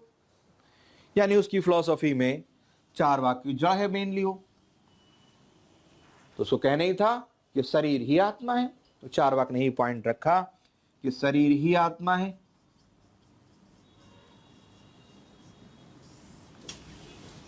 शरीर या देह, बात एक ही हुई। तो चारवाक जो है आत्मा संबंधी देहात्मवाद की अवधारणा प्रस्तुत करता है। इस जगत में ना संघातवाद की अवधारणा प्रस्तुत की उसने, प्राकृतिकवाद की अवधारणा प्रस्तुत की। ऐसी आत्मा संबंधी उसकी अवधारणा को देहात्मवाद कहा जाता है। उसने कहा कि यह देह ही आत्मा है। फिर ये विचार बच रहा था कि देह ही आत्मा है, तो फिर ये चेतना क्या है? जब देह ही आत्मा है तो साहब ये बताओ फिर ये चेतना और विचार करना क्या होता है? फिर विचार कौन करेगा? फिर तो चेतना की व्याख्या कैसे की जाएगी? तो चारवाक ने अपने इस पक्ष को स्पष्ट किया। बोले पहले तो ये समझो कि जो ये देह होती है ये चार तत्वों का, यानी पृथ्वी, जल, अग्नि और वायु का एक योग मात्र है या सम्मिश्रण है। बोले ठीक है, चलो देह बता दी। ये तो यानी शरीर जो है ना इन चार तत्वों से मिलकर बना है। लोगों ने पूछा पर चेतना कैसे समझाओगे? तो उसने क्या किया, एक उदाहरण रखा। वो थिंकर बहुत प्रैक्टिकल एग्जाम्पल्स रखते हैं। उसी का उदाहरण है, बोले आप सही पान खाते हो ना? तो जब आया हाँ खाते हैं। बोले कत्था, पान, सुपारी और चूना, बोले इन सबको मिलाओ, मुंह में रख के चबाओ तो एक विशेष रंग बन जाएगा ना। बोले जो विशेष रंग है उत्पन्न तो इन्हीं चार तत्वों से हो गया ना, जो ये तत्व मिले थे, सुपारी, पान, चूना और जो पान था ना, ये मिले जमना तो विशेष लाल रंग बन गया। बोले वैसे ही ये पृथ्वी, जल, अग्नि, वायु चार तत्व मिलते हैं ना, तो इन चार तत्वों के मिलने से चेतना उत्पन्न हो जाती है। यानी consciousness comes from combination of four elements. बोले जो चेतना की व्याख्या चाहते हो ना, तो जो ये पृथ्वी, जल, अग्नि, वायु जो हैं, जैसे ये मिलते हैं वैसे ही इनसे चेतना उत्पन्न हो जाती है। ये चार जो है ना भौतिक तत्व है ना, क्लियर? तो उसने कहा कि चार भौतिक तत्वों के संयोजन से चेतना का आविर्भाव हो जाता है, चेतना उत्पन्न हो जाती है। तो यह लाइन थोड़ी सी और संशोधित हो गई, तो उसने लाइन रख दी, चैतन्य युक्त शरीर ही आत्मा है, चैतन्य विशिष्ट देह आत्मा।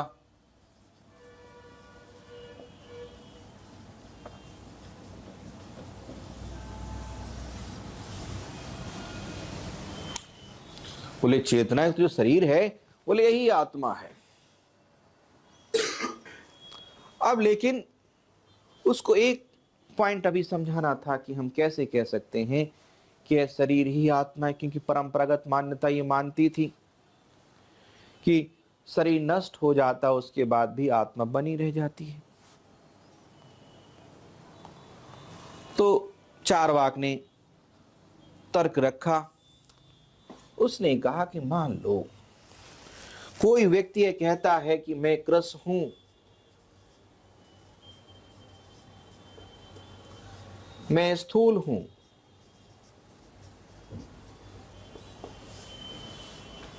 कि ना मैं कृष हूं, मैं स्थूल हूं, तो जो मैं कहने वाला है वो तो क्या चेतना, चलो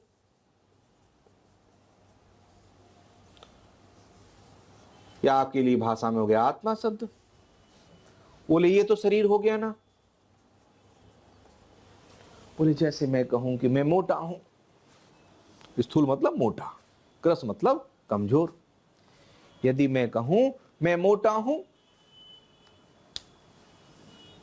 तो क्या मैं और मोटे को अलग किया जा सकता है क्या? मोटा मोटा करते रहे तो जब तक मैं नहीं बोलेंगे तो बात तो अधूरी है ना।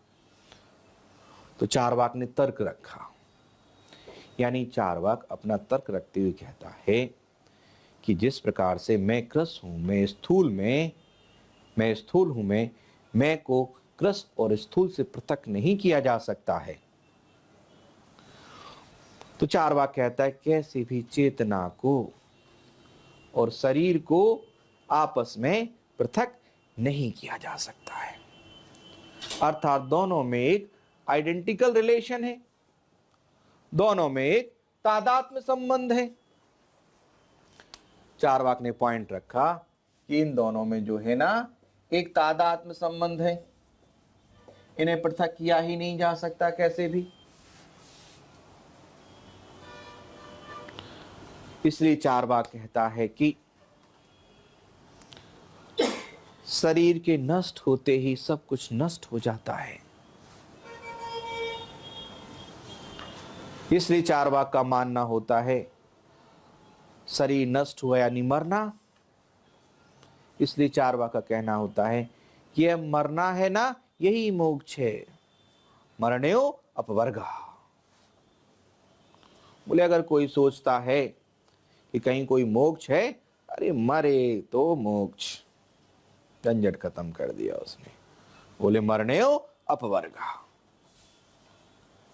तो इस कथन से पूरे भारतीय दर्शन में उथल पुथल मच गई।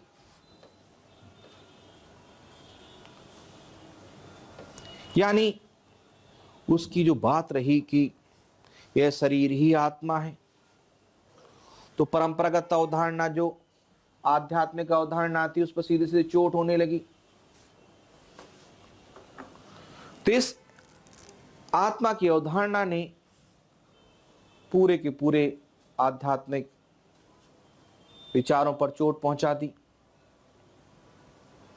जब चोट पहुंचेगी ना तो अध्यात्मवादी इसकी आलोचना जरूर करेंगे।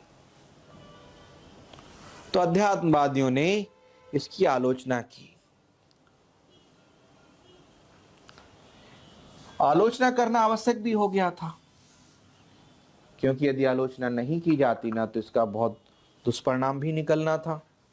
अब सोचो जरा, आत्मा की नित्य अवधारणा जो मानी गई दर्शन में, आत्मा नित्य है, अगर ये अवधारणा कट जाए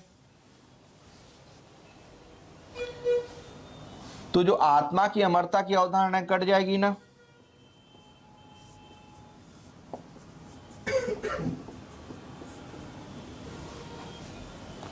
अगर आत्मा की अमरता की अवधारणा कट गई तो कर्म सिद्धांत का खंडन हो जाएगा ना अपने आप ही। समझाते हैं कैसे।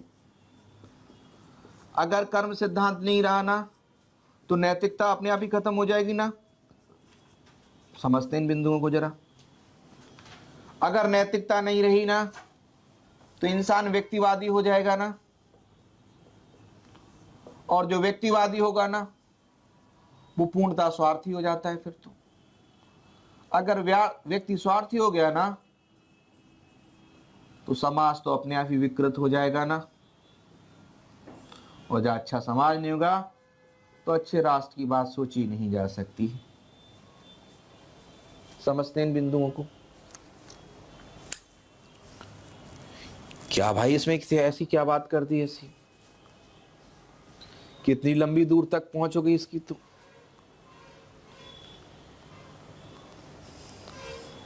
आत्मा की जो अमरता की अवधारणा है वो भारतीय परंपरा में आवश्यक मानी गई। क्या वजह रही इसकी?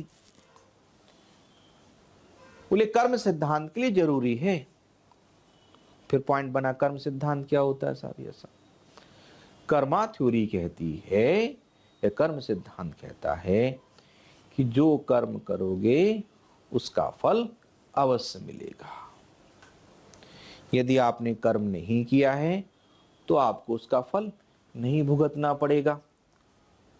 सिद्धांत तो बहुत अच्छा रहा,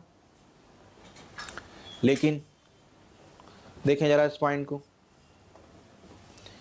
लेकिन दैनिक जीवन में या व्यवहारिक जीवन में तो हम विरोधाभास देखते हैं ना। ऐसे बहुत सारे भ्रष्टाचारी मिल जाते हैं, दैनिक अनुभव में देखने को मिल ही जाते। बड़ा ही भ्रष्ट था, बड़ा ही धन लोलुप था, बड़ा ही अहंकारी था, फिर भी इस जीवन में बड़े मजे से रह रहा है। तो ये तो विरोधाभास हो गया। बुरे कर्म कर रहा है, इसके बावजूद भी अच्छा फल पा रहा है। तो ये कर्म सिद्धांत की तो विरोधाभासी अवधारणा हो गई फिर तो क्या किया इंडियन इथिक्स बनाने वालों ने? आत्मा को अमर कर दिया। सोचा, दिमाग लगाया, क्या किया जाए। बोले जो व्यक्ति बुरे कर्म कर रहा है और फिर भी अच्छे फल पा रहा है, तो निश्चित तौर पर इसी व्यक्ति को अगला जन्म मिलेगा, लेकिन रहेगा यही, शरीर बदल जाएगा तो उसे उसका दंड अवश्य भोगना पड़ेगा। मान लो बुढ़ापे तक उसे कर्म का फल नहीं मिला तो नियम बन जाएगा, अरे कुछ नहीं होता है, बुरा बुरा करना, सब ठीक ही है, मजे से जीते। अगर आपको पता हो कि भले इस जीवन में हमें इसका फल नहीं मिलेगा, अगला जन्म फिर लेना पड़ेगा, फिर सिर्फ उस जन्म में सिर्फ फल ही भोगने पड़ेंगे, तो इस सिद्धांत से इथिकल ऑर्डर को, नैतिक नियम को बनाए रखा जा सकता था। अगर सिर्फ यही बिंदु हो, जो है बस यही एक जीवन है, यही एकमात्र जीवन है, इसके अतिरिक्त और कुछ नहीं है, तो इंसान जो चाहे सो करता। लेकिन अगर आपको पता है आपके किए हुए कर्म का फल आपको ही भोगना होगा, इस जीवन में ना सही अगले जीवन में भोगना होगा, यानी कर्म सिद्धांत को बचाए रखने के लिए आत्मा की अमरता की, आत्मा की नित्यता की अवधारणा को स्वीकृति देनी ही होगी। अगर आत्मा की अवधारणा को नहीं माना जाएगा ना, तो कर्म सिद्धांत स्वतः कट जाएगा, और कर्म सिद्धांत कट गया ना तो नैतिकता की मान्यता अपने आप ही फेल हो जाएगी। क्लियर? तो चार वाक्य द्वारा की गई आत्मा की अवधारणा का जो खंडन रहा, वह कैसे भी नैतिक दृष्टिकोण से उचित नहीं कहा जा सकता है, क्योंकि यह ना केवल नैतिकता का खंडन कर देता है, बल्कि व्यक्ति को आत्मनिष्ठता में धकेलकर व्यक्तिवादी बना देता है, और व्यक्तिवादी व्यक्ति हर प्रकार से स्वार्थी हो जाता है।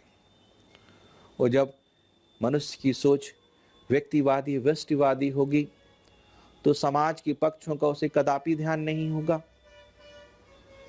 तो समाज की उपेक्षा स्वभावतया होनी तय है।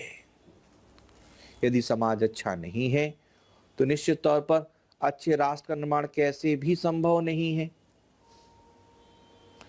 इस प्रकार चार वाक्य द्वारा की गई आत्मा की आलोचना किसी भी प्रकार से अध्यात्मवादियों को स्वीकार नहीं रही। उन्होंने कहा कि नैतिक दृष्टिकोण से चार वाक्य अवधारणा एक पतित अवधारणा है। यदि दार्शनिक दृष्टिकोण से भी देखा जाए तो यह दार्शनिक दृष्टिकोण से भी बड़ी कमजोर अवधारणा है। यदि दार्शनिक दृष्टिकोण से देखा जाता है तो चारवाक दर्शन में चेतना की उत्पत्ति अचेतन से दिखाई जाती है। समझते हैं सरल से पॉइंट से। भाई समझो, आप फिजिक्स पढ़ते रहे, भौतिकी पढ़ते रहे, परीक्षा देने चले केमिस्ट्री की, फिर कहो फेल हो गए,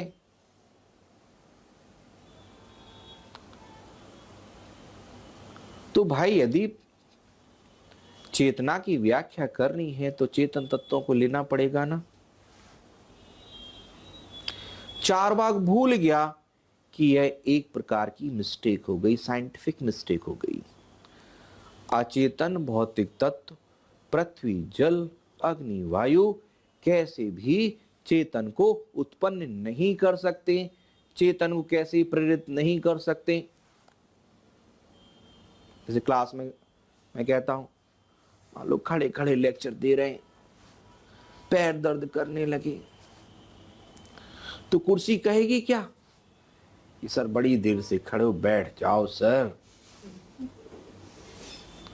अचेतन तो चेतन को कैसे भी प्रेरित कर ही नहीं सकता है, या अचेतन से चेतन की उत्पत्ति कैसे भी नहीं हो सकती है। तो दार्शनिक दृष्टिकोण से चारवाक के द्वारा प्रस्तुत की गई चेतना की अवधारणा अतार्किक और असंगत अवधारणा है, और नैतिक दृष्टिकोण से तो अवधारणा अत्यंत ही पतित अवधारणा है, गिरी हुई अवधारणा है। इस प्रकार से चारवाक के द्वारा प्रस्तुत की गई आत्मा की अवधारणा परवर्ती आलोचना के द्वारा पूर्णतया खंडित कर दी जाती है। क्लियर सभी को पॉइंट? इसमें ज्यादा पॉइंट नहीं है, देखे जाएं तो सीधा सा पॉइंट उठाया मैंने कि जो परंपरागत आत्मा की अवधारणा है उसको नहीं मान सकते हैं साहब हम, क्योंकि आत्मा जर अमर दिखाई नहीं देती, चारवाक ने कहा। फिर दूसरा उसके पास पॉइंट था आत्मा समझाओ, तो ले आत्मा को समझाना क्या, वो शरीर ही आत्मा है, तो कॉन्सेप्ट बन गया देहात्मवाद। फिर देह समझाना पड़ेगा, तो बता दिया चार तत्व जो होते हैं वही देह बना लेते हैं। फिर बात आई चेतना समझाओ, तो ले इसमें क्या है, हम एक उदाहरण देते हैं, समझ में आ जाएगी तुम्हें चेतना क्या होती है। बोले कत्था, पान, सुपारी, चूना मिलते हैं पान में तो लाल रंग निकल आता है, वैसे चार तत्व मिलते हैं, चेतना बनाती। तो चार वाक्य आत्मा की अवधारणा रही। बोले एक बात और ध्यान रखो, ये देह और आत्मा अलग अलग नहीं होते, चेतना और शरीर अलग अलग नहीं होते, तो इस बात को समझाना था उसे, तो उसने उदाहरण रखा, मैं देह, मैं क्रस हूं, मैं स्थूल हूं, तो उसने लॉजिक रख दिया अपना। तो इस पॉइंट से तो ही लग रहा था अलग अलग नहीं होते, तो उसने कह दिया मरना ही मोक्ष है। अब मरना ही मोक्ष है तो मोक्ष जैसी अवधारणा फेल हो गई। अब मरना ही मोक्ष है तो आत्मा की अमरता फेल हो गई, तो पुनर्जन्म की संभावनाएं अपने आप खत्म हो गई, स्वर्ग नरक जैसी अवधारणाएं खत्म हो गई उसके लिए। तो यही चार वाक्य आत्मा की अवधारणा रही। फिर उसका खंडन कर दो उठाकर, कोई दिक्कत ही नहीं। एक तो उसमें नैतिक गलती दिखाओ और दूसरा उसमें दार्शनिक गलती दिखाओ। क्लियर होगा सभी को पॉइंट? अब आया ईश्वर।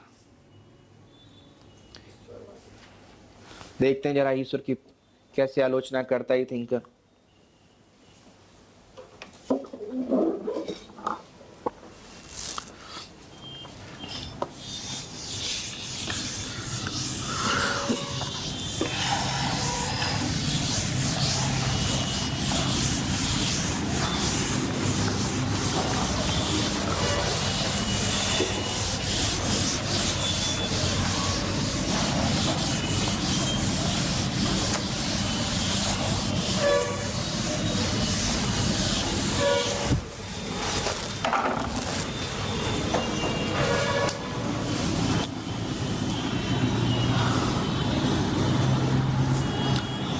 वो तो शुरू यहीं से करेगा।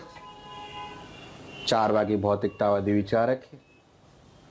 भौतिकता का आधार इंद्रिय सन्निकर्ष, इंद्रिय सन्निकर्ष मानने के कारण चारवाक ईश्वर जैसे किसी तत्व की स्वीकृति नहीं करता है, क्योंकि वह ईश्वर पर अपनी इंद्रियों का प्रयोग नहीं कर सकता है।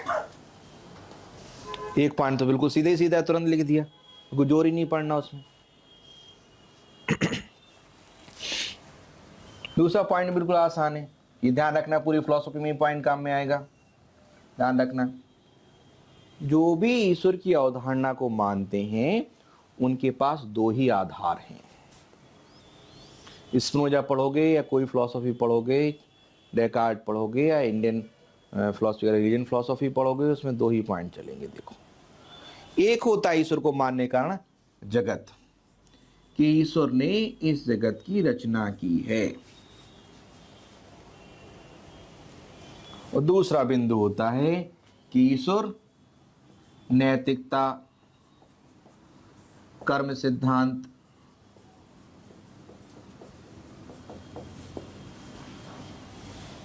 नैतिक नियमों की, या ईश्वर कर्म फल दाता है। इन्हीं दो बिंदुओं के आधार पर ईश्वरवादी ईश्वर को मानते हैं। बहुत अच्छे से पढ़ाई की है भाई, इस साल खूब पढ़ाई की है। इस साल तो ईश्वर पास करा ही देगा मुझे, ठीक ना। हम अपेक्षा रखते हैं कि अतीन्द्रिय सत्ता जो होगी, हमने अच्छा फल किए, अच्छा कर्म किया तो फल देगा ही देगा। तो ईश्वर को दो मान्यताओं के आधार पर विवेचित किया जाता है। तो चारवाक को तो सीधा बोल देना है कि जो व्यक्ति ये कहते हैं ईश्वर ने जगत की रचना की है, तो मैं इस मान्यता का समर्थन नहीं करता हूं कि जगत जो है वह चार तत्वों से मिलकर बना है। पृथ्वी, जल, अग्नि, वायु, ये चार तत्व स्वभावतया आपस में संयुक्त हो जाते हैं, अतः किसी हमें निमित्त कारक की कोई आवश्यकता ही नहीं है। और ईश्वरवादी जगत के लिए, या ईश्वरवादी जितने भी हैं, वह ईश्वर को इस जगत का निमित्त कारक मानते हैं। तो निमित्त कारक के रूप में चारवाक कहता है कोई सी ईश्वर की आवश्यकता नहीं है। जो लोग कहते हैं कि ईश्वर ने किसी प्रयोजन के वशीभूत होकर इस संसार की रचना की है, वह प्रयोजन संसार के प्राणियों को सुख देना है, तो चारवाक कहता है कि ऐसा मुझे कोई भी बुद्धिजीवी प्राणी नहीं दिखाई देता है। यदि कोई कहता है कि ऐसा प्रयोजनशील बुद्धिजीवी ईश्वर है, तो इस संसार में तो बहुत सी समस्याएं भरी पड़ी हैं, तब यह कैसे कहा जा सकता है इसकी जगत की रचना जिसने भी की है वह ईश्वर बुद्धिजीवी है। इस संसार में तो बुराइयों की भरमार है, तो ऐसे ईश्वर को स्वीकृति नहीं दी जा सकती है। और संसार के प्राणी को सुख देने की रचना की है, तो चारवाकी कहता है ऐसा हमें कहीं नहीं दिखाई देता है कि सब संसार के सही प्राणी सुखी हों। तो चारवाक कहता है जगत की रचना चार तत्वों के संघातवाद से या स्वभावतया हो गई। वही पॉइंट एज इट उठा के यहां ले आओ, खत्म बात, आधा पार्ट तो ही मिल गया। अब रही नैतिकता कर्म सिद्धांत, ही पॉइंट आपको पता है। चारवाक ने सीधा सीधा सा पॉइंट रखा, जो लोग ये सोचते हैं कि जो ईश्वर है वह नैतिकता का नियामक है, तो चारवाक ने कहा कि नैतिक नियम, कर्म सिद्धांत, ये कुछ स्वार्थी लोगों की उपज हैं।